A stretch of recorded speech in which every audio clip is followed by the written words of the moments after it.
Kakkad boat ജെട്ടിയാണ്. ഈ ജെട്ടിക്ക് ഒരു കഥ പറയാനുണ്ട്.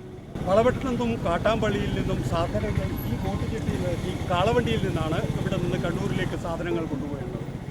ഇന്ന് ഒരു ബോട്ടല്ല, സാധാരണ ഒരു വള്ളം പോലും ഇറങ്ങില്ല ഈ ജെട്ടിയിൽ. കയ്യേറ്റവും മാലിന്യ നിക്ഷേപവും തന്നെയാണ് ഈ പുഴയുടെ മരണാവസ്ഥയ്ക്ക് കാരണം. പുഴ ചുരുങ്ങുകയും കാട്ടാമ്പള്ളി അണക്കെട്ട് തുറക്കുകയും ചെയ്തതോടുകൂടി കക്കാട് പുഴ പുല്ലൂത്തിക്കടവ് വരെ ഉപ്പുവെള്ളം കയറുകയും ചെയ്തു. ചെളി കോരി കക്കാട് പുഴയിൽ നമുക്ക് തോണി ഇറക്കണം. കക്കാട് നിന്ന് കാട്ടാമ്പള്ളി വഴി പറശ്ശേരിക്കൊരു ബോട്ട് സർവീസ്, അതായിരിക്കണം നമ്മുടെ ലക്ഷ്യം. കുണ്ടേരിക്കടവ് പക്ഷി സങ്കേത കേന്ദ്രം ഇതിനടുത്താണ്. ഈ പുഴയുടെ രണ്ട് കരയിലും അപൂർവ ദേശാടന പക്ഷികളെ നമുക്ക് കാണാനാകും. ടൂറിസത്തിന് വലിയ ഗുണകരമായ പദ്ധതിയായിരിക്കും അത്.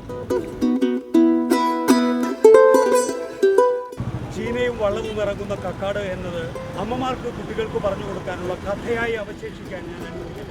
പരിസ്ഥിതിയെ കൊല്ലുന്നവർക്കെതിരെ നാം അണിനിരക്കേണ്ടതുണ്ട്. ചെളി നിറഞ്ഞ പുഴയെ വൃത്തിയാക്കി പുതിയ സാധ്യതകൾ തേടാനാകണം ഇനി നമ്മുടെ ശ്രമം. മണൽ കൊള്ളക്കാർക്കും കയ്യേറ്റക്കാർക്കും കുടപിടിക്കാനുള്ളവരാകരുത് MLA. മണ്ണിനും പുഴയ്ക്കും മനുഷ്യനും വേണ്ടി നിലകൊള്ളേണ്ടവരാകണം ജനപ്രതിനിധികൾ.